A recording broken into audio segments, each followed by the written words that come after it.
자, 안녕. 반갑다. 요거 해설할 거야, 얘들아. 자, 이 모의고사를 빨리 다운 받아서 교육청에서 다운을 받던지 아니면 인터넷 사이트 치면 나오잖아. 그래서 빨리 다운을 받아서 펴놓고 다 펴놨지? 자, 바로 이거 해설을 해줄 테니까 이거는 이제 시험에 좀 반영될 수도 있다. 시험에 반영될 수도 있고 이제 다가오는 기말고사 있지. 이때 반영되는 경우가 제일 많은데 이거를 그 다음에 뭐 중간고사나 이럴 때 반영하는 경우도 있어서 항상 이 모의고사는 잘 나올 때마다 풀이를 잘 해놓고 정리를 해놓는 그런 습관을 들이는 게 좋을 거야. 자, 시작할게. 자, 우선 1번 문제부터 보면 1번 문제. 우리나라 동해안의 뭐 해안 침식이 가속화되는 이런 얘기들이 나와 있는데 이걸 보고 무슨 관점에 해당하는 것인지를 찾는 문제야. 이게 혹시나 아직 중학생인데 고등학교 과정을 선행하고 싶어서 듣는 학생도 있을지도 몰라. 그럴 때는 이 문제는 반드시 1학기 중간고사에 나온다. 대부분 1학기 중간고사에 나오니까 잘 정리해놔. 그냥 입장 찾기 문제야. 입장 찾기 문제. 그래서 하나씩 보면 첫 번째 기억선지. 자, 이렇게 띄워놓고 기억선지. 해안 침식의 연도별 진행 과정. 이러면 연도별 진행 과정은 시간의 흐름에 따라서 조사한 거지. 그러면 시간적 관점에 따라서 이 세상을 해석하고 이해하고 싶은 사람들이 취하는 태도일 거야. 그래서 시간이 들어간 단어, 시간에 해당하는 단어가 있기 때문에 시간적 관점인 거야. 이렇게 연결짓기 문제 그냥. 자, 그리고 두 번째. 자, 해안의 무분별한 개발을 막기 위한 바람직한 태도하면 이 네 가지 중에 뭐겠어? 바람직은 이 네 가지 중에 당연히 윤리적 관점에 해당하겠지. 자, 윤리적 관점이라는 건 옳다, 그르다, 정당하다, 부당하다, 바람직하다, 바람직하지 않다라는 가치 판단이 전제된 개념이야. 그렇게 생각하면 돼. 짧게만 설명할게. 이거는 1학기 때 많이 했고 특히 3월 모의고사에서 집중적으로 설명을 해줬으니까 그냥 넘어간다. 그래서 바람직하면은 윤리적 태도. 그다음 세 번째 정책이라고 나오잖아. 이 정책이라고 나오면 이 자체가 사회적 정책을 얘기하는 거니까 사회 구조나 사회 제도에 대한 얘기를 하는 사회적 관점이라고 생각하는 게 맞아. 그리고 네 번째, 자, 특정 지역에 대한 조사를 하니까 이 지역과 저 지역의 공통점과 차이점을 비교하는 공간적 관점이라고 할 수 있겠지. 그래서 공간적 관점을 쭉 이렇게 연결을 해준 거야. 어쨌든 답은 2번인데, 자, 이렇게 나오는 문제가 가장 대표적이고 통합사회에서 제일 먼저 맞이하는 그 문제라고 할 수 있겠지. 자, 2번 문제를 볼게. 이거는 별표를 치고 통합사회는 항상 뭐가 어렵다? 통합사회는 얘들아 지리, 경제, 법이 어렵다. 지리는 양이 많아서 어렵고 우선 굉장히 많은 단원에서 출제가 되고 있고 두 번째 경제는 그냥 그 자체가 좀 빡세. 그리고 세 번째 법은 정리할 게 좀 많아. 교과서를 단편적으로 읽어서는 문제가 안 풀린다. 그래서 법에 해당하는 얘기가 여기 나왔는데 이걸 정리해주는 강의를 좀 진행해 볼게. 자, 그래서 첫 번째 한번 읽어볼게 그냥. 갑은 범죄 행위로 유죄를 선고받고 집행유예 중이라는 이유로 뭐 선거권을 제한하는 어쩌고저쩌고 여러 상황들이 생겼어. 이 사람이 무슨 기본권을 침해당했는지를 조사하는 거야. 무슨 기본권을 침해당했는지를. 그러면 우선 쭉 보기 전에 이런 기본권 이름들을 학교에서 배웠을 텐데 혹시나 완전 처음 보고 벼락치기를 하는 학생이 있을까 봐 짧게 정리를 좀 해왔다. 자, 먼저 왼쪽에다가 이제 써보면 아무 데나 쓰면 돼, 얘들아. 자, 먼저 이렇게. 기본권은 총 6개야. 총 6개. 하나씩 옆으로 좀 보여줄게, 선생님이. 이렇게 놓고 그냥 할게. 기본권 총 6개고 첫 번째가 행복추구권이라는 기본권이 있어. 그래서 행복추구권이 기본권 중에 제일 먼저 등장하는 헌법 10조에 있는 기본권이고 그냥 이름 행복추구권. 자, 그다음 두 번째가 평등권이야. 평등권. 그리고 세 번째 자유권. 그리고 싹 여기 끊어야 돼. 이렇게 1, 2, 3 그리고 싹 끊어야 돼. 왜냐? 얘네끼리의 공통점이 있거든. 자, 그리고 네 번째가 참정, 다섯 번째 청구, 여섯 번째 사회. 그래서 참청사 이렇게 외우는 거야. 참청사 외우고 실제 출제되는 패턴은 어떻게 출제가 될까? 얘네 각각의 특징을 물어본단 말이야. 첫 번째, 평등권. 행복추구권은 그냥 뭐 추상적이다 이런 얘기로 끝나는데 평등권은 전제조건이란 말을 꼭 외워. 전제조건. 기본권 보장의 전제조건. 평등하지 않으면 다른 기본권은 아무 의미가 없어. 그런 얘기고, 자유권은 소극적이고 가장 오래. 소극이 뭐야? 국가의 간섭으로부터 이렇게 방어한다. 막자. 소극적이고 방어적인 권리가 자유권이야. 나 좀 냅둬 이런 게 자유권이잖아. 그러니까 됐고, 그 다음 참정권, 청구권, 사회권의 공통점이 다 적극적 권리야. 내가 적극적으로 국가에게 요청을 해야 돼. 일정한 행동을. 맞지? 그래서 사회권은 뭐 이게 가난한 사람이 국가에게 도움을 요청하는 거지. 저 최저생활비 좀 주세요. 이럴 때 요청을 해야만 들어준다. 그리고 청구권은 재판 청구권이 대표적인데, 재판을 열어달라고 요청할 때 소송 제기를 했을 때만 도와주잖아. 그런 거고, 참정권도 마찬가지야. 여러 정책을 반영해 주세요. 이런 정책을 만들어 주세요라고 요청할 때 만들어준다. 다 필요 없고 글자 외우는 거야. 그게 형광펜칠한 거 딱딱딱 외워서 이게 무슨 기본권인지를 정리하면 되고, 그 다음 능동적 권리는 참정권에만 해당하는 얘기. 능동은 그냥 능동적 의사표현을 해야 된다. 선거하는 날 놀러 다니지 말고 네가 능동적 자발적으로 의사표현을 해야 된다. 이런 뜻으로 그냥 능동이야. 자, 적극은 얘네 세 개. 능동은 참정권만. 요게 일반적인 패턴이야. 자, 그 다음에 청구권은 수단적 권리. 재판 청구권이 대표적인 거라고 그래서 재판. 그리고 사회권은 현대적 권리다. 됐지? 자, 가장 최근에 등장해서 복지제도야. 그냥 복지제도. 이렇게 생각하면 되고, 자, 공통점을 좀 보면 첫 번째, 초국가적 권리가 1, 2, 3번의 공통점이야. 즉 행복추구권, 자유권, 평등권의 공통점은 초국가적 권리. 무슨 얘기? 외국인도 보장해 주는 경향이 있다는 거지. 그렇지? 일정 부분이겠지만. 그래서 국가를 초월해서 인간이라면 그냥 다 보장을 해줘. 우리나라에 온 외국인에게도 보장이 된다. 자연권적 성격도 마찬가지야. 국가가 성립하기 이전 상태가 자연 상태인데, 국가가 성립하기 전이 자연 상태, 국가 성립한 후엔 사회 상태, 국가 상태인데, 어쨌든 자연권적 성격은 국가가 없는 아마존 밀림에 살고 있는 사람에게도 보장이 된다. 이런 뜻이고, 그 다음 세 번째, 포괄적 성격도 마찬가지야. 포괄적 성격은 그러니까 이런 거지. 글자로 딱 못 박아둔 내용만 보장해 주는 게 아니라 그냥 읽어봤을 때 또는 우리의 관습상 자유라는 느낌이 드는 권리는 다 자유권으로 보장을 해줘. 그렇지? 자유가 그냥 이동의 자유 뭐 이런 것만 있는 게 아니라, 신체의 자유 이런 것만 있는 게 아니라 종교, 사상, 양심, 집회결사, 자유라는 이름이 붙어서 표현의 자유, 말이 되면 계속 수정 보완을 해준다. 그렇지? 그런 뜻의 포괄이야. 자, 다 필요 없고 얘가 얘네 셋의 공통점이다. 그러니까 출제는 어떻게 된다? 셋의 공통점인데 얘 아니요 넣어가지고 셋의 공통점이 아닌 것처럼 뻥을 칠 거야. 공통점이야. 그리고 얘네끼리의 각각의 특징들을 잡는 거야. 그 다음 밑에 4, 5, 6번의 공통점은 국가 내부적 권리고, 국가가 있어야지만 보장을 해주는 권리다. 이건. 그렇지? 자, 그래서 국가가 돈 주는 거잖아. 국가의 판사가 재판을 해주고 국가의 대표를 뽑는 거니까. 그 다음 국가 내부적 권리, 실정법상 권리도 마찬가지야. 법조문에 못 박혀 있어야 돼. 판사는 어떤 상태에서 될 수 있다. 이런 것들. 자, 그 다음 열거적 성격은 포괄적 성격의 반대말인데, 아예 법조문에 써놓은 것만 보장해 준다는 뜻이야. 탁 열거해놔야 돼. 그 문장을 그대로. 유추 해석 같은 거 안 돼. 그렇지? 그런 뜻이야 이거. 그래서 어쨌든 이렇게 보면 될 것 같고, 이 각각의 내용들을 한 번씩 재심을 찾아보는 거야. 자, 첫 번째. 우선 좀 하나씩 확대를 해줄 텐데, 정치 과정에 참여한다라는 밑줄을 딱 쳐놓고 정치 과정을 보자마자 참정권이라고 우리는 추론할 수 있다. 그럼 참정권의 출제 포인트는 참정권이 총 3개라는 걸 외웠느냐 안 외웠느냐를 물어보는 거야. 그러면 참정권은 선거권, 그 다음 공무담임권, 그 다음에 국민투표권, 이런 세 종류의 참정권이 헌법에서 보장이 된다. 이름 외워. 선거, 공무담임, 국민투표. 공무담임 뭐야? 공무담임은 공무원이 될 수 있는, 공직을 담당하고 임명받을 수 있는 권리를 얘기한 거야. 뭐 대통령이 된다, 뭐 이런 경우. 선거권은 다른 사람을 내가 투표로 뽑아주는 걸 선거행위라고 하지. 대표를 뽑는다.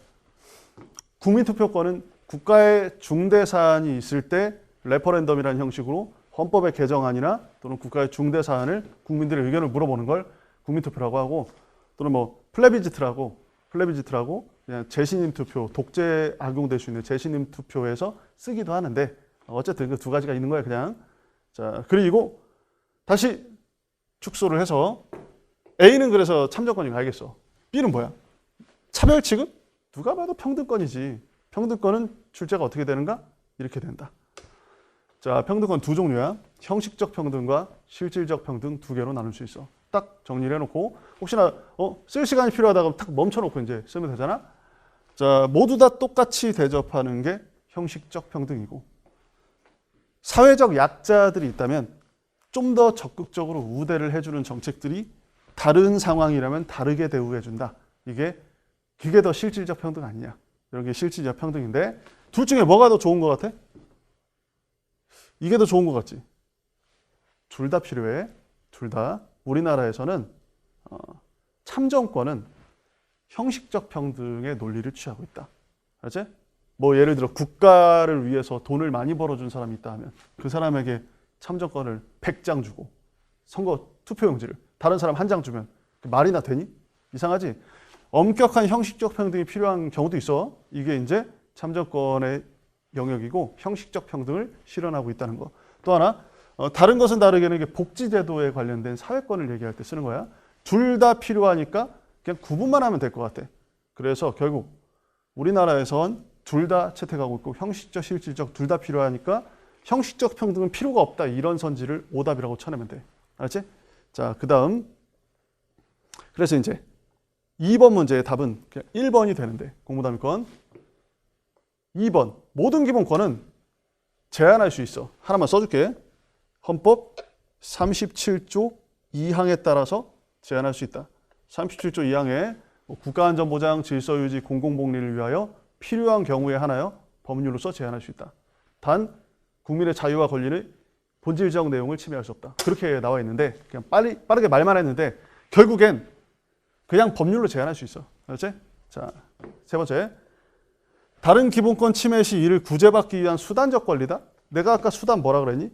수단은 자, 여기 있다. 수단 청구권, 재판 청구권 할 때 판사에게 도와줄 때 이제 재판이 나의 권리를 보장하기 위한 수단이야. 그러면 수단적 권리라는 말에 동그라미 딱 치고 쫙 밑으로 내려서 청구권의 출제 포인트를 선생님이 상세하게 좀 설명을 해줄게. 너희에게 도움이 되는 강의를 찍고 싶어서 선생님이 최대한 설명을 많이 해주는 해설 강의를 하고 있단다. 알았지? 잘 정리하고 이 강의만 봐도 내가 이 모의고사는 완전히 그냥 정복한 것 같다. 장악한 것 같다. 이런 느낌이 들게끔. 자, 우선 청구권에서 대표적인 출제 포인트는 이름 5개 외우는 거야. 이름 5개. 첫 번째 청원권. 무조건 나오는 문제지. 그리고 두 번째 재판 청구, 형사보상, 국가배상, 범죄 피해자 구조 제도가 있다. 5개가 있는데 각각 짧게만 설명하면 청원권은 청와대 청원 이런 얘기 들어봤지? 무슨 법을 만들어주세요. 무슨 법을 없애주세요. 이런 경우가 가장 일반적이야. 국가기관에 자신의 어떤 의견을 개진하기 위해서 필요한 권리고, 예전에 조선시대에 그럴 때 따지면 신문고랑 비슷한 거야. 신문고. 자, 그거는 반드시 문서로 행사해야 돼. 말로 쓱 지나가는 말로 한 거는 국가 공무원들이 들어줄 이유는 없다. 알았지? 문서로 제기하면 검토는 반드시 해봐야 돼. 들어주건 말고는 이제 별개의 문제겠지만 어쨌든 조례라는 그 지방자치단체, 지방의회에서 만든 법률, 지방의회에서 만든 규범이라고 해야 되겠지. 자치규범, 법률은 국회가 만드는 거니까 조례 개정 폐지를 얘기하는 거고. 자, 두 번째 이제 재판 청구권은 패스. 세 번째 형사보상 청구권은 합법 행위를 전제로 할 때 보상이란 말을 하는 거야. 누가 억울하게 감옥에 갔어. 근데 나중에 20년 뒤에 무죄로 풀려나. 억울하겠어, 안 하겠어? 억울하지.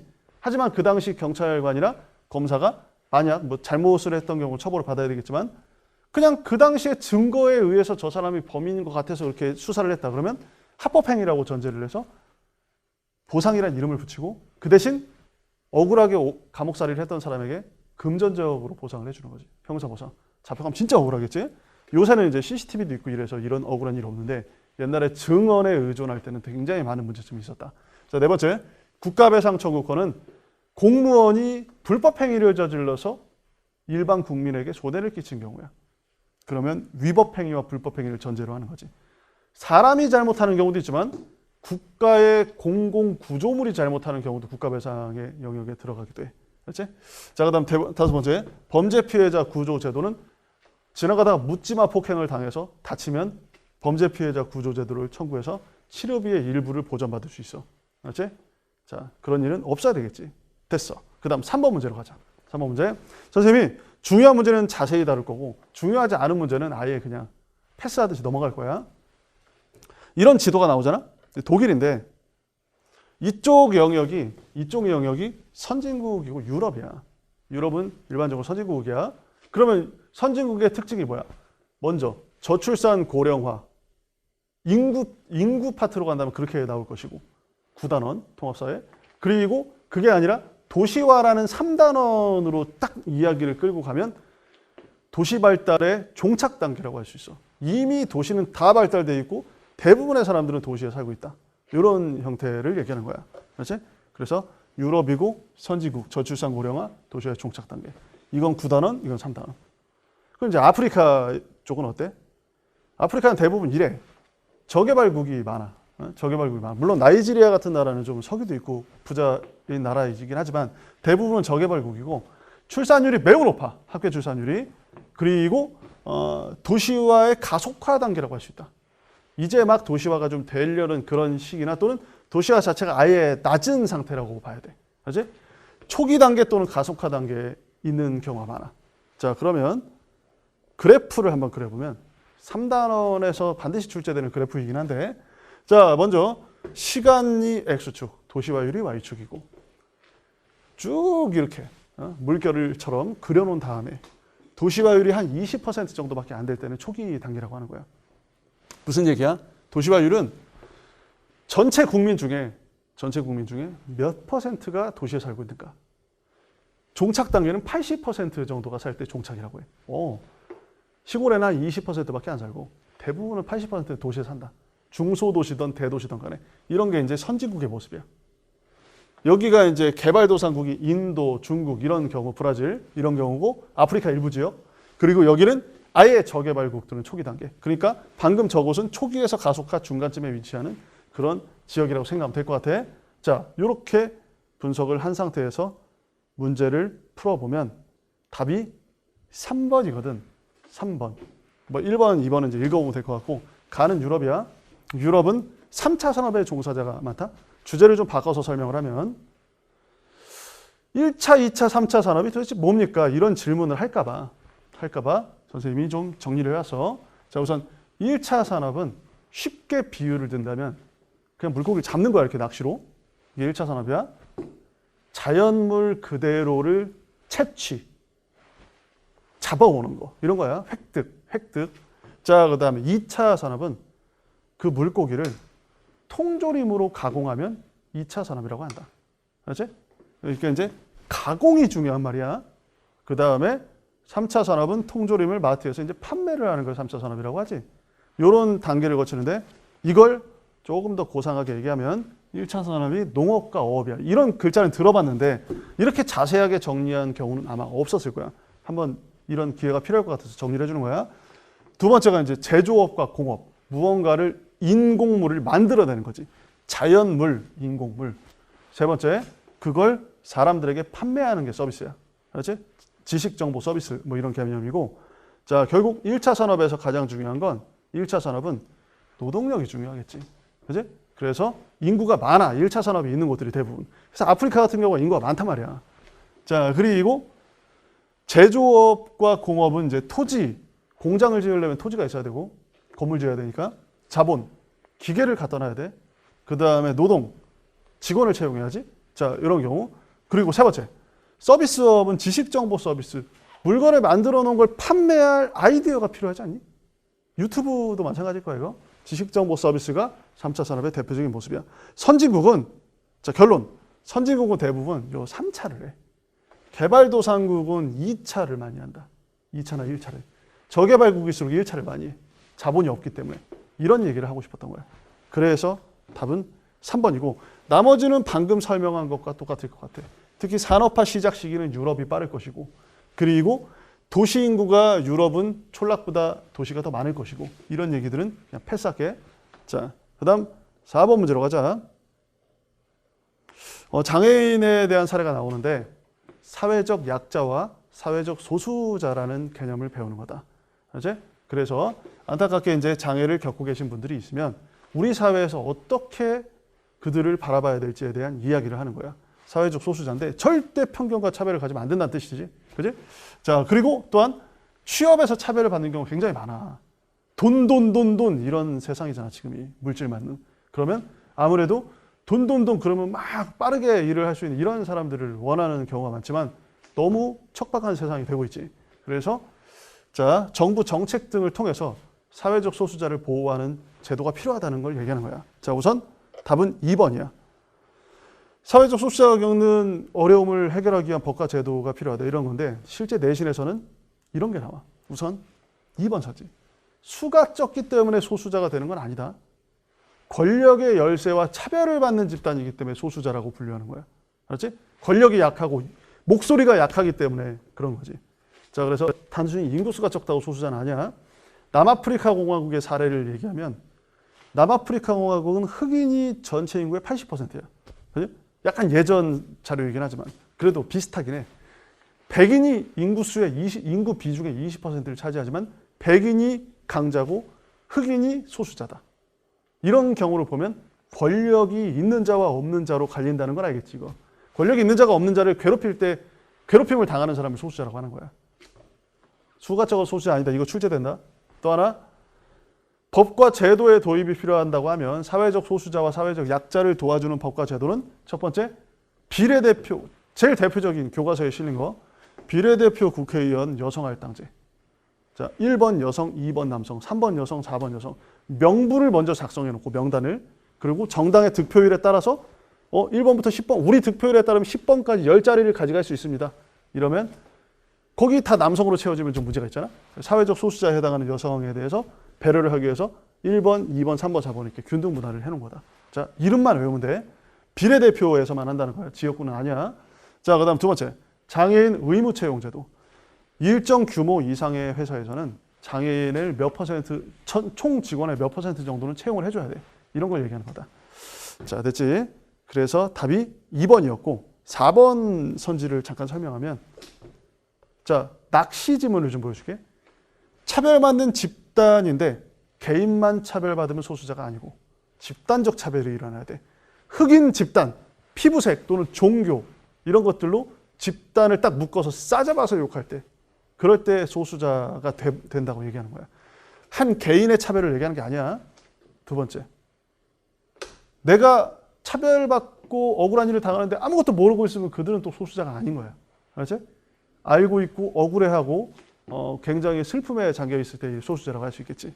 슬픔과 분노 이런 거야. 결국 4번 문제 출제 포인트를 다 점검했고 답은 2번이다.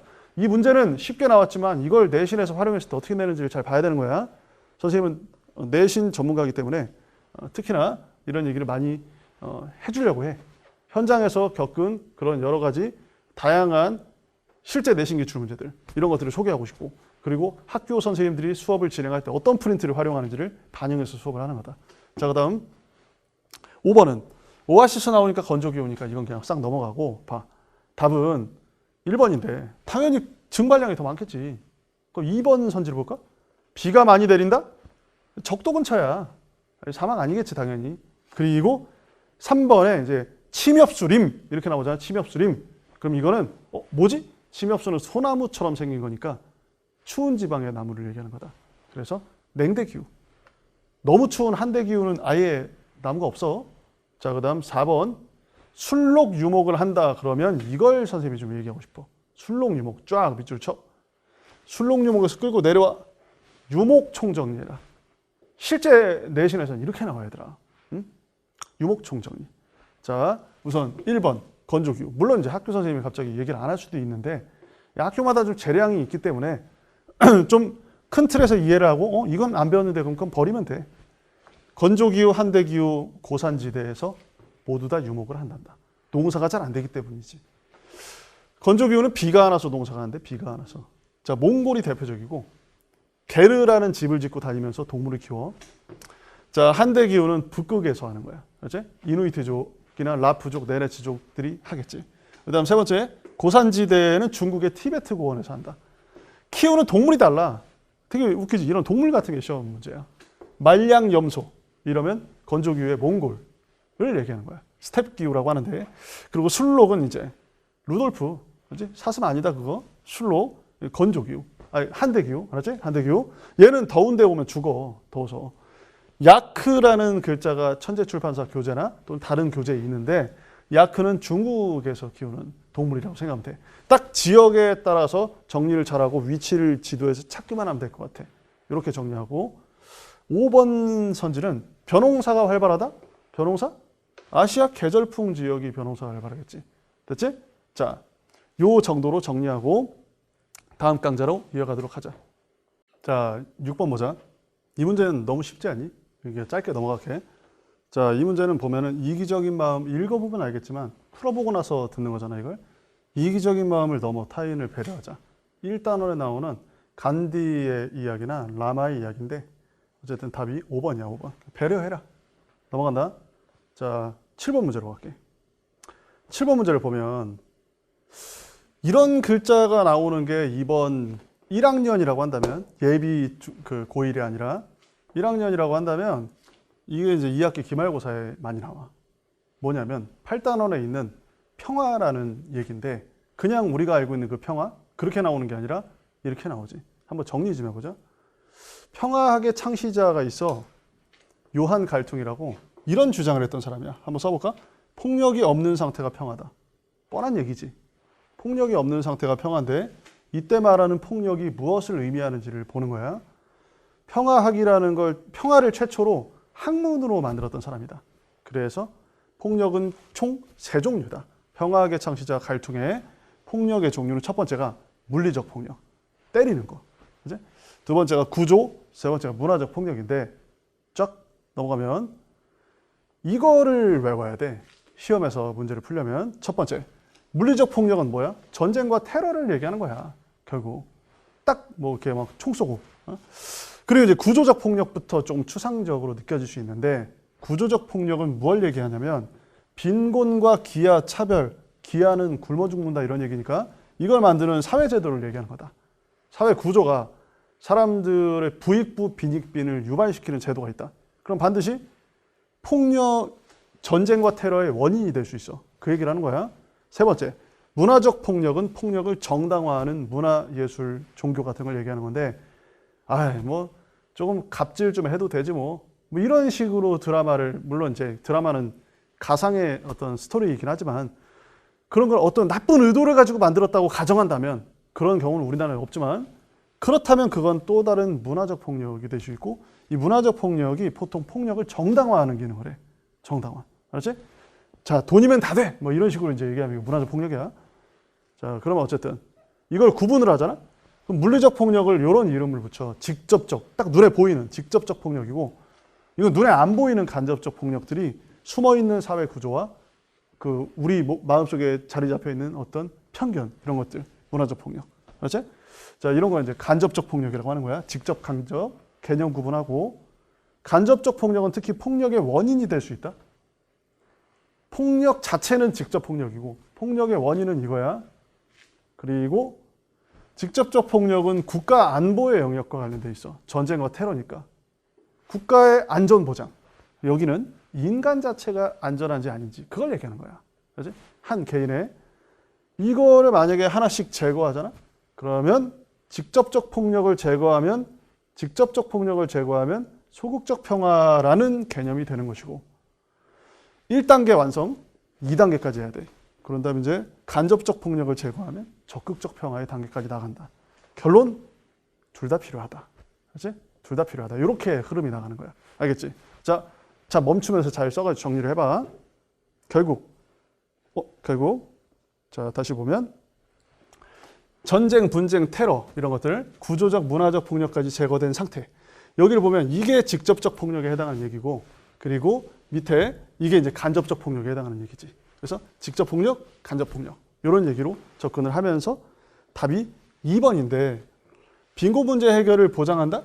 아니야. 전쟁이 없다는 것만으로는 빈곤 문제 해결의 보장이 아니고 빈곤 문제 해결은 구조적 폭력과 더 밀접한 관련이 있단다. 알았지? 그렇게 정리를 하면 될 것 같아. 자, 그 다음에 이제 8번 문제를 보면 8번 문제 딱 볼게. 먼저 기회비용 문제는 선생님이 9월 모의고사 해설에서 아주 자세히 써놨다. 혹시나 기회비용 계산을 잘 못하겠다 그러면 9월 모의고사도 클릭해서 딱 보면 될 것 같아. 그렇지? 자세한 설명 생각할게. 선생님이 1년 과정에서 설명을 안 했던 부분들 위주로 설명을 하는 거기 때문에 만약에 왜 이건 넘어가지? 그러면 앞에 뭐 3월이나 4월이나 이런 모의고사 해설 강의를 들으면 거기 다 나와 있어. 자, 하나씩 보면 먼저 이제 커피 전문점에서 아르바이트를 하는 학생인데 놀러 갈지 아닐지를 고민하는 거다. 그랬을 때 우리는 일반적으로 여행을 가잖아? 그러면 여행 가면서 지불하는 여행 경비들만 나의 손해라고 생각하는데 여행을 감으로써 포기하게 되는 여러 가지 이득들 있잖아. 한 사람이 뭐 여행도 가면서 일도 할 수는 없잖아. 동시에 두 가지를 할 수 없으니까 그런 것들도 하나의 손해가 되는 거야. 포기한 이득, 이게 손해야. 그것까지 따지자 이런 게 이제 경제 문제겠지. 자, 먼저 1번 선지부터 좀 볼게. 읽어봐. 1번 선지. 기업에서는 자원의 희소성으로 경제 문제가 발생하지 않는다? 무슨 소리냐면 희소성이 뭐야? 희소성. 개념 한번 정리해. 개념 정리형 모의고사를 해설해 주는 거야. 자, 인간의 욕구가 자원의 수량보다 더 많은 상태. 욕망이 더 커. 물건은 10개밖에 없는데 저 주세요. 이렇게 막 100명이 달려들면 어떻게 생기니? 어떻게 나눠줄지에 대한 경제 문제가 생겨 분명히. 어떤 기준으로 줘야 되지? 이러면서 난리가 나는 거지.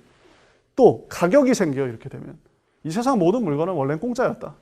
자원의 희소성 때문에 이제 경제제로 둔갑하면서 어느 사람에게 얼마 정도의 책정을 할지에 대한 경제 문제가 생기는 거야.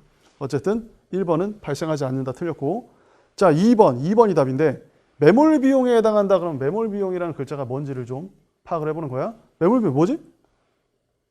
이미 냈어. 매몰 비용. 매몰돼 버린 거야. 환불이 안 돼. 뭐 어떻게 해야 돼? 앞으로 내가 무슨 계획을 세울 땐 이거 생각하면 안 된다. 아, 내가 이 자동차를 얼마에 샀는데 지금 이 시세대로 팔라고? 고장났으면 수리비가 더 많이 나오면 팔아야 돼 그냥. 얼마에 샀는지는 관심이 없어. 지금 현재 시세를 고려하면서 미래만 생각해야 된다. 그렇지? 내가 예를 들어 뷔페에 들어갔어. 뷔페에 막 한 3만 원 막 이렇게 비싼 뷔페 갔다고 쳐봐. 내고 들어갔어. 한 2접시 먹었는데 배가 불러. 뽕을 뽑아야 돼. 이런 생각으로 계속 막 10접시를 먹겠다고 꾸역꾸역 집어넣으면 되겠니? 그 매몰 비용을 생각한 비합리적 선택이지. 내가 낸 입장료는 들어간 순간 잊어야 돼. 그냥 맛있는 만큼만 먹고 나와야 된다 그냥. 그렇지? 오히려 맛없는 맛이 배부른데 계속 먹으면 약값이 더 들어. 그런 얘기처럼 과거는 잊어라. 매몰 비용 논리야. 지나간 버스 엎질러진 물. 과거는 잊어라. 매몰 비용. 그런데 이건 뭐야? 이미 100만 원에 예매를 했어. 그리고 한참 지난 뒤에 이제 내가 아르바이트를 할지 어디 갈지 고민하면 고민 시점 기준으로 이미 지출한 건 맞아.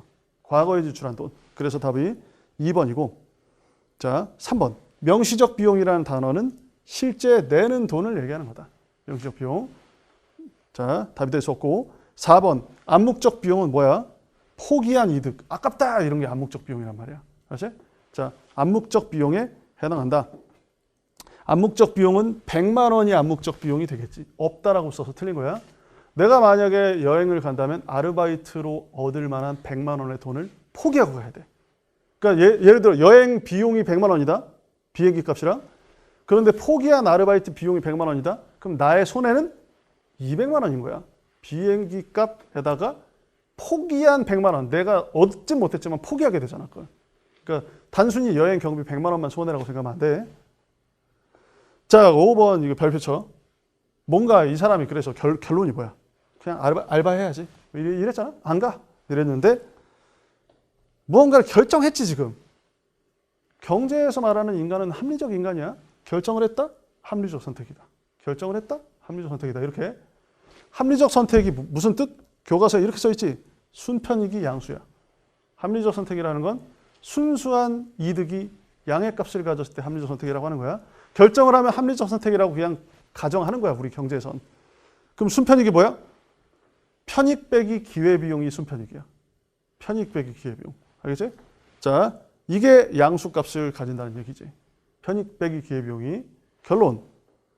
결정을 했으면 합리적 선택이고 순편익이 양의 값이니까 편익 빼기 기회비용이 양수값이겠지? 그래서 자, 아르바이트를 할 경우에 얻는 편익은 기회비용보다 커야 돼. 편익이 기회비용보다 컸기 때문에 그런 결정을 한 거야. 이렇게 생각을 해야 된다. 답은 2번이었고, 자, 그 다음 9번 문제로 갈게. 9번은 굉장히 쉽다. 지구 온난화지? 짧게 설명할게. 지구가 뜨거워지는 거지 뭐. 그래서 자, 온실가스 때문에 그렇지. 이산화탄소. 더운 날이 길어지고 추운 날이 짧아져. 덥길 춥짤 이렇게 외우면 되겠냐? 그럼 뭐야 이거? 1번 여름이 빨라지겠지. 2번 겨울이 짧아지겠지. 뭐 그런 얘기야 그냥. 답 3번이야.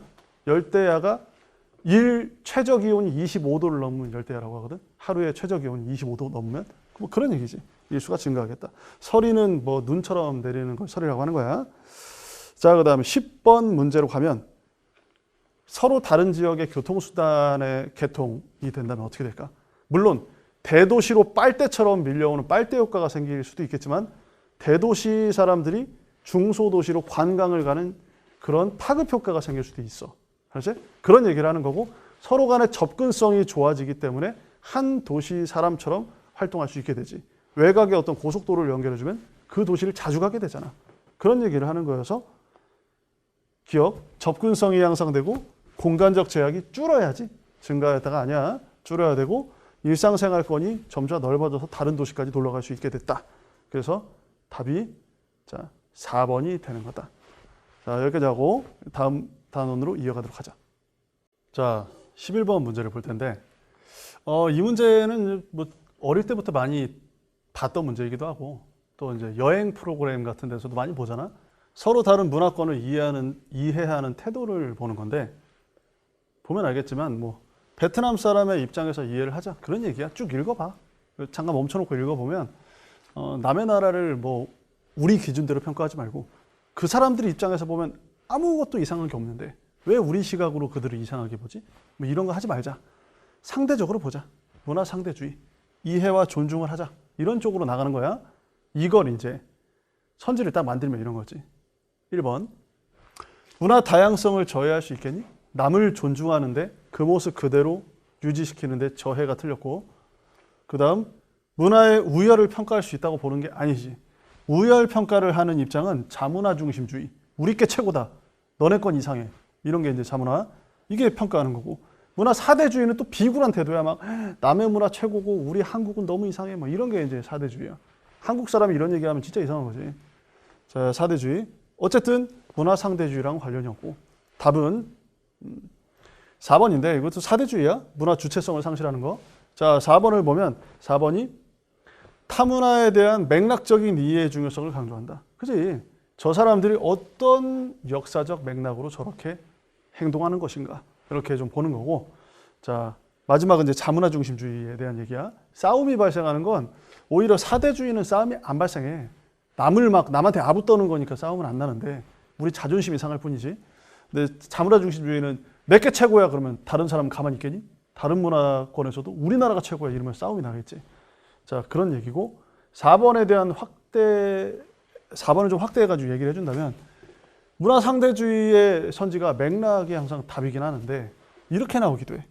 문화 향유자의 입장에 서서 이해를 하자. 문화를 향유자, 그 문화를 누리는 실제 그 나라 국민들 입장에 서자. 이런 얘기야. 그리고 문화권의 내부자의 입장에 서자. 이런 문장으로 출제가 돼. 괜히 말을 어렵게 내면 이렇게 된다. 그러니까 이게 수능 문장이거든. 이거 하나 정리를 해놓으면 좋을 것 같아. 자, 그 다음 넘어갈게. 12번은 6단원에 있어 이게. 6단원의 두 번째 주제에 있는데 자유주의와 공동체주의가 항상 딜레마야. 너무 둘 다 과도하면 안 돼. 자유주의가 너무 과도해지면 이기주의로 바뀌어. 굉장히 이상해지는 거지. 공동체주의가 너무 과도해지면 어떻게 될까? 나치즘, 이름만 들어도 끔찍하잖아. 파시즘, 군국주의, 이런 전체주의 국가로 변한다. 독재국으로 변한다는 뜻이야. 절대 안 되는 거야. 적당선에서 조정을 해야 되는데 자유주의를 택한 국가들은 이 말풍선처럼 개인에게 잘해주면, 개인을 자유롭게 냅두면, 법을 지키는 선 안에서 개인의 자유를 최대한 보장하면 국가도 그냥 좋아질 것이다. 결국 이 세상은 우리 국민이 만들어내는 거 아니냐. 이런 게 자유주의적 관점이야. 그렇지? 그래서 개인이 사회를 만든다. 개인이 사회를 만든다. 또 개인이 더 중요하다. 이런 입장으로 이해를 해야 돼. 근데 이제 공동체주의는 어떤 쪽으로 가냐면 사회가 개인을 만든다. 이런 쪽으로. 자, 사회가 개인을 만든다. 결국 사회가 더 중요하다. 이런 얘기를 하는 게 공동체주의의 입장이라고 봐야 돼. 그렇지? 결국 신호등을 녹색불에 건너라고 사회가 강요하니까 우린 건너는 거야. 학교에서 아침 8시에 오라고 했으니까 가는 거야. 가기 싫으면 그 학교를 떠나야 돼. 뭐 이런 식이지. 인간의 힘보다 그가 속한 사회의 힘이 더 세다는 걸 강조하는 게 공동체주의야. 결국 사회 말 들어라. 너 혼자 사는 거 아니니까. 이런 게 공동체주의다. 자, 1번을 보면 1번이 답이고 요 개인 이렇게 2번, 3번에 노란색으로 칠한 건 개인을 더 강조하는 듯한 문장들이야, 문장이. 개인이 좋으면 결국 국가도 좋은 거 아니냐가 2번이잖아. 그지? 3번도 마찬가지고. 자, 그리고 4번, 5번에 있는 연대의식과 공동체 지향. 이거는 공동체를 강조할 때 연대의식. 자, 연대감. 옆 사람과 내가 똘똘 뭉치자. 이런 게 연대감이잖아. 이런 걸 강조하면 공동체주의적 입장이라고 봐야 돼. 요 정도. 13번 문제를 쫙 보면 13번 문제. 뭐 페루의 어쩌고저쩌고, 뭐 에스파냐의 스페인이 에스파냐잖아. 식민 지배를 받아서 어쩌고저쩌고 해서 결국에 공용어를 쓴다. 그리고 밑에 거는 이제 뭐 서로 다른 문화가 결합돼서 짬뽕돼 가지고 제3의 독창적인 퓨전 음식 같은 게 생겼다. 이런 얘기를 하는 거지. 서로 다른 문화권이 만나면 이런 일들이 벌어져. 이걸 시험에서 어떻게 낼까? 자, 제목에 필기를 좀 해봐. 문화접변의 결과라는 이런 이름으로 출제를 한다. 문화접변의 결과. 자, 문화접변의 결과는 서로 다른 두 국가가 만났을 때 문화접변이라는 게 일어나는 거야. 이거는 우리나라 사람끼리 만났을 때 문화접변이 일어나는 게 아니다. 서로 다른 국민들이 만났을 때 일반적으로 뭐 약간 이게 국가 형태가 달라가지고 다른 지역이 만났다. 이런 건 특이한 사례니까 교과서에는 안 나와 그런 거. 문화접변은 서로 다른 두 국가, 즉 외재적 변동임을 전제로 얘기하는 거야. 시작하면 자, 우선 문화접변의 결과가 3종 세트가 있어. 자, 기호로 써보자. A는 외국 거야. B는 우리나라 거야. A하고 B가 딱 접촉했어. 그랬는데 A만 남았어. 무슨 얘기야? 우리께 망가졌다는 얘기지. 우리께 파괴됐어. 음식을 딱 먹었는데 갑자기 우리나라 쌀밥이 아니라 이제 빵 문화권으로 바뀌어버린 거야. 젊은 사람들이 빵을 많이 먹어서 그냥 빵 문화권으로 바뀌고 쌀 안 먹어 이제. 이렇게 돼버리면 그럴 일은 없겠지만 이렇게 돼버리면 문화가 대체돼 버렸다. 우리 문화가 파괴되고 우리 문화가 정체성을 상실한 사례를 보여주는 건데, 자, 그리고 두 번째, A하고 B가 만났는데 피자도 있고 빈대떡도 있고 뭐 이런 얘기하는 거야. 차이나타운이 들어와서 우리나라 음식도 있고 차이나타운도 있고 이런 경우가 문화가 아름답게 공존하고 있구나. 문화 공존. 서로 그 모습 그대로를 유지한 채 고유성과 정체성을 유지한 채 공존하는 거다. 세 번째, A하고 B는 합쳤더니 C가 돼버렸어. 서로 다른 완전 제3의 C가 된 거야. C는 무슨 뜻? A와 B를 결합했을 때 C가 되는 거지. 완전 그냥 새로운. 쉽게 얘기하면 퓨전 음식이라고 생각하면 돼. 그렇지?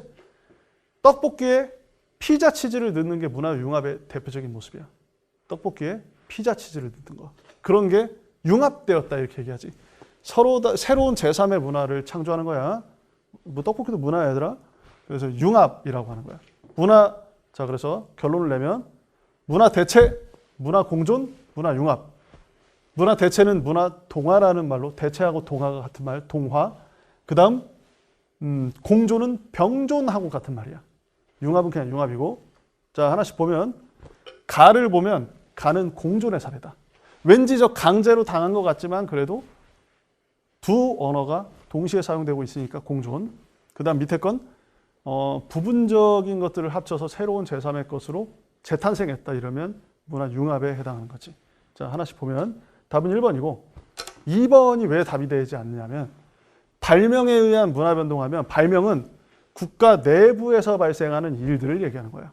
그런데 제시문에 나온 사례는 외국과 서로 다른 문화, 서로 다른 나라끼리 만났을 때 외재적 변동을 얘기하는 거다. 국가 내부의 변동이 아니라 외부적 변동. 그래서 주제가 엇나가서 틀린 거야. 자, 3번을 보면 문화 동화 틀렸고 4번 직접 전파라는 말이 뭘까? 직접 전파? 자, 직접 전파는 외국과 만나서 바뀌는 문화 변동을 얘기하는 거야. 그러면 하나씩 보면 그러니까 이런 거야.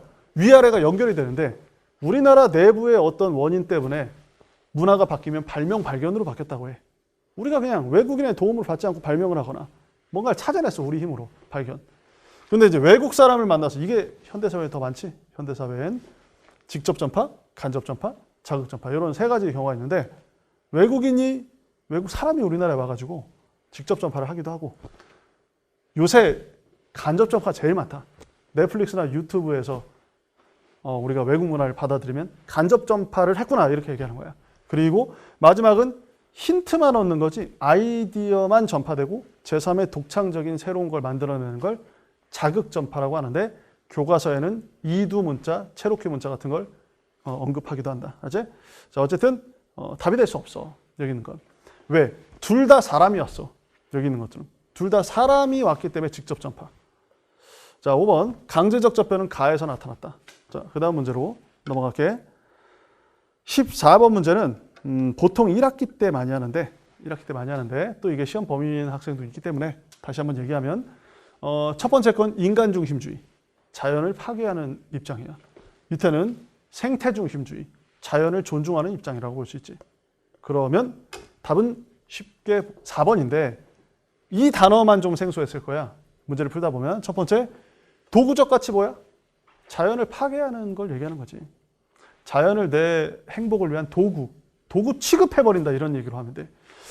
그 다음 본래적 가치는 본래 내재적 가치 이러면 다 자연을 존중하는 거야. 자, 무슨 인간에게 도움이 되건 말건 비싼 풀이든 싼 풀이든 상관없이 그 자체로 풀은 소중하다. 뭐 이런 게 이제 본래적 가치를 얘기하는 거지. 자, 그래서 답은 4번이고 나머지는 그냥 읽으면 알 수 있는 상식적인 얘기들에서 패스할게. 15번 문제는 6단원의 세 번째 주제에 있는 것들인데 이거는 이제 우리나라의 국토 불균형에 관련돼서 얘기할 때 이런 얘기를 하는 거야. 하나씩 확대해서 좀 보면 공간 불평등 현상에 대해서 얘기하면 보통 두 종류로 나온다. 도시 간, 도시 내 이렇게 나와. 도시 간, 도시 내 불평등. 어디에 쏠림 현상이 있다는 얘기지. 그러면 도시 간 불평등은 수도권과 지방의 불평등을 얘기하는 거고 도시 내 불평등은 번화가와 낙후 지역을 얘기하는 거야. 번화가와 낙후 지역. 그렇지? 자, 이렇게 얘기하는 것이고 그 다음에 이런 일들이 왜 발생했냐면 정부 주도의 성장 중심 개발을 한 거야. 우리나라가 돈이 별로 없던 60년도, 70년도 때 개발은 해야 되는데 가장 가성비가 좋은 곳이 어딜까? 인구가 많은 곳이야. 인구가 많은 곳에 전기와 수도를 놔야 가격 대비 성능이 가장 좋을 거 아니야. 그래서 정부 주도의 효율성 중심, 가성비. 저는 가성비라고 쓰는 거야. 가격 대비 성능. 가성비를 따져서 물론 수도권에 있는 국민만 국민이 아니라 전 국민이 다 국민이잖아. 그러다 보니까 어때? 파급 효과를 목표로 넣은 거야. 그래, 수도권을 먼저 해주고 나중에 지방을 해줄게. 해놓고 안 해준 거지. 약속을 안 지킨 거지. 자, 어쨌든 파급 효과를 목표로 삼은 거지.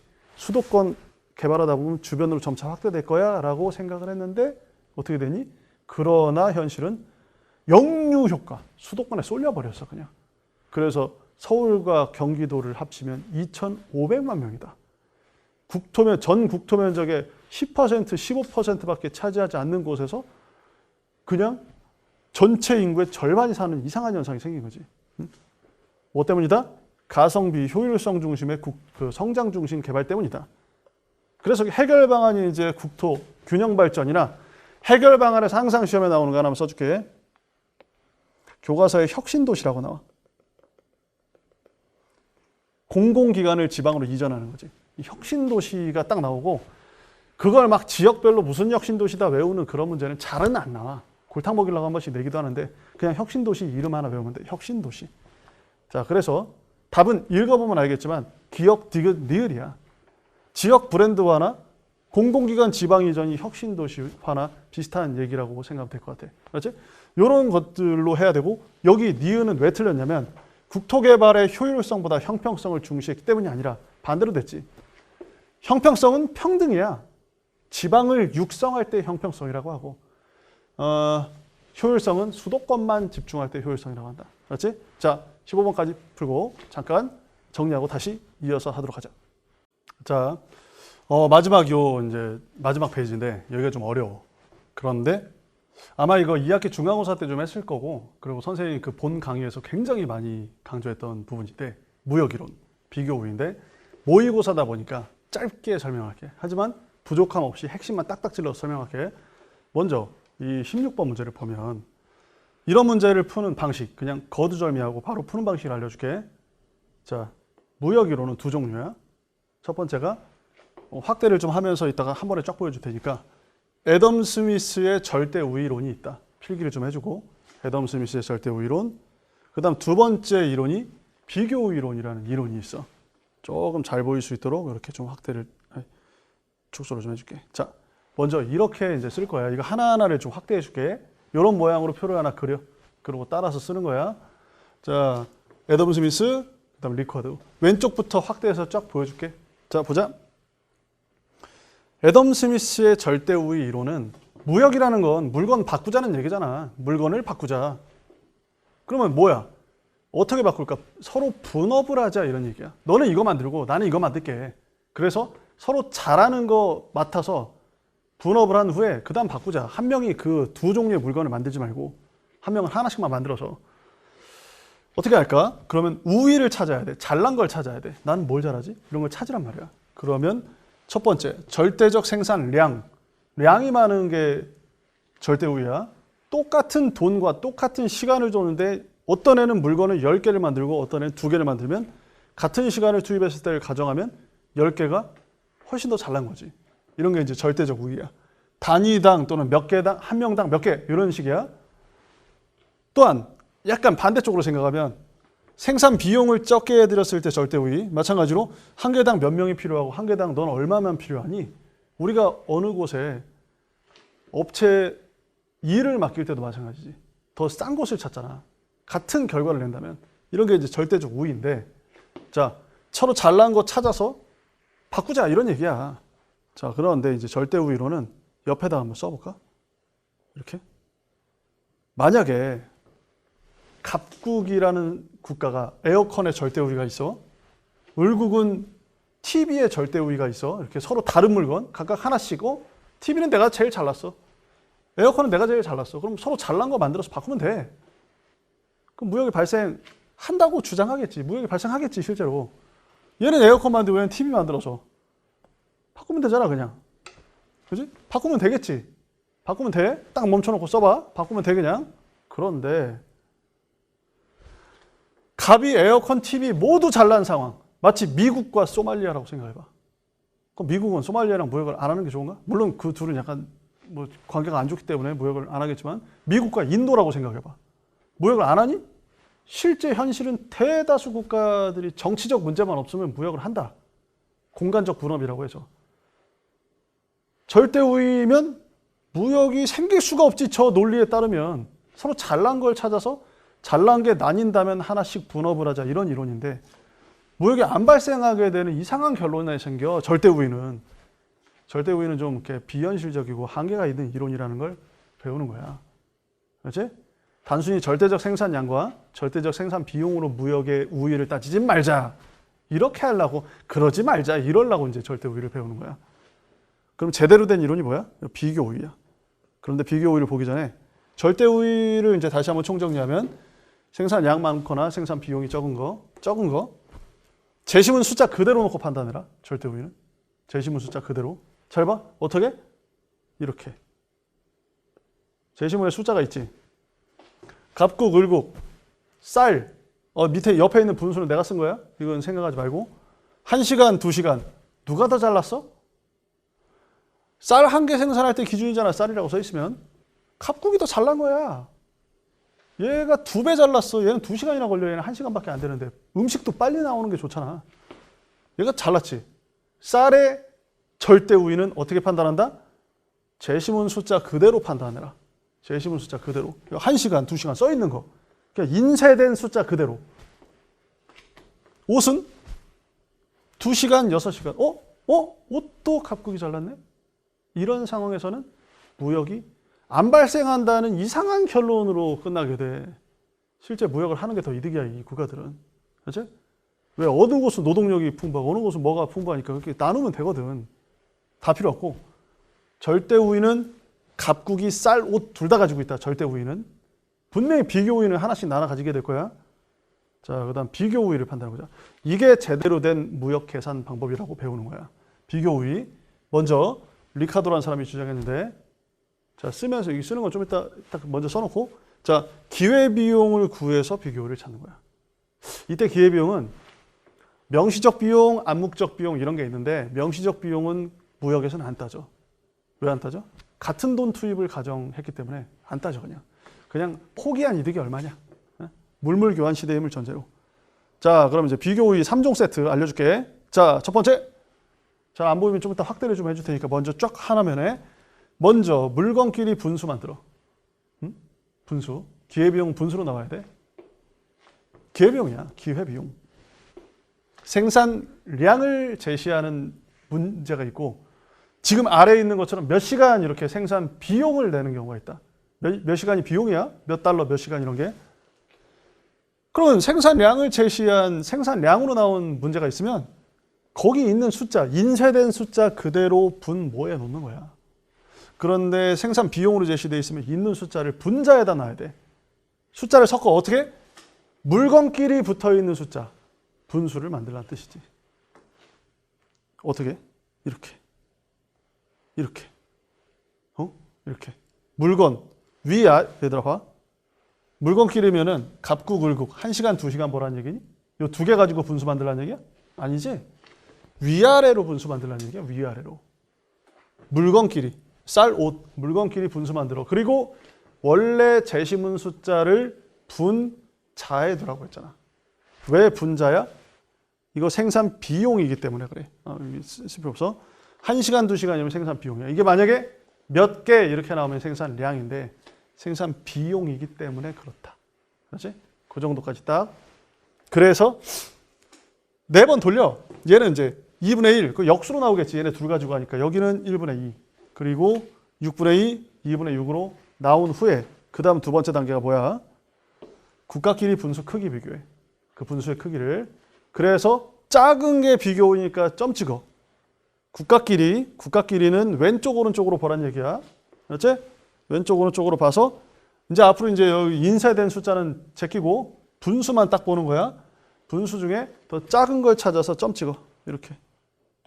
점. 그렇지? 3분의 1이잖아. 2분의 1이고. 자, 점 찍었지? 그런 다음에 연결해. 읽어봐 그대로. 어떻게 읽어? 조심해야 돼. 그리고 여기 쌀폭이라고 써 있는 건 뭐냐면 옷을 한 개 생산할 때 내가 암묵적 비용이라고 그랬지. 여기 나온 분수가 기회비용이야. 그러니까 분수는 포기한 걸 얘기하는 거야. 이 분수는. 그래서 이렇게 읽어. 갑국은 쌀 1분의 2개를 포기하고요. 옷을 만드세요. 이렇게 읽어야 돼. 쌀 2분의 1을 포기하고 옷을 만드세요. 모든 거 제목으로 읽어야 되잖아. 보는 건. 자, 그 다음 을국 볼게. 을국은 옷 6분의 1을 포기하고요. 쌀 한 개를 생산하는 게 비교적 이득입니다. 비교, 이득, 비교, 우위. 이렇게 하는 거야. 천천히 다시 한번 돌려서 보면 돼. 알았지? 자, 선생님 시간에서 이렇게 넘어갈 테니까. 그래서 갑은 옷. 옷. 자, 옷. 을은 쌀. 이렇게 되는 거다. 알았지? 이렇게 해서 비교를 잡았다. 자, 그래서 결국 답은 그냥 5번이야. 이렇게 푸는 거야. 이렇게. 그냥 어렵지 않지? 선생님이 했던 걸 다 돌려보면서 다시 한번 따라해봐.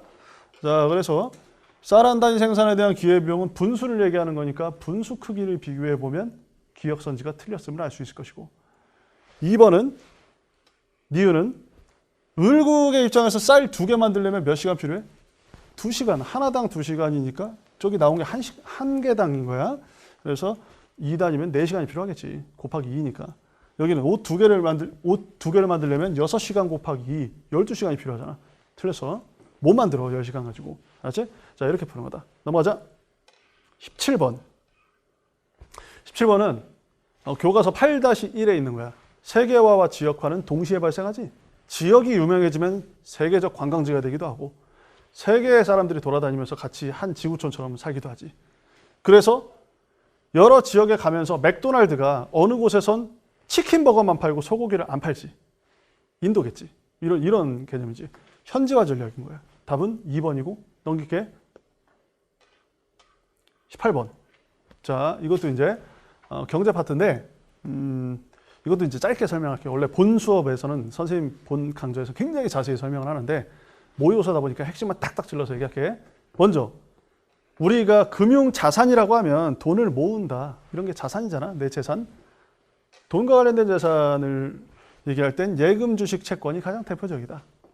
예금은 요구불재금, 뭐 저축성 예금 이런 게 있는데 알 필요는 없고 결국 예금의 경우엔 돈을 어떻게 모아?